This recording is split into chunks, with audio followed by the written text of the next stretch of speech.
What is love?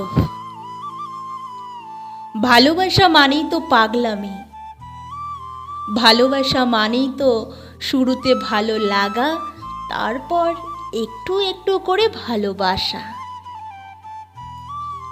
একটু প্রিয় মানুষের খেয়াল রাখা, সময় মতো প্রয়োজনীয় জিনিসটা মনে করিয়ে দেওয়া, সময়ে খেয়েছে কিনা, জল খাচ্ছে কিনা, সব কিছুর খেয়াল রাখা।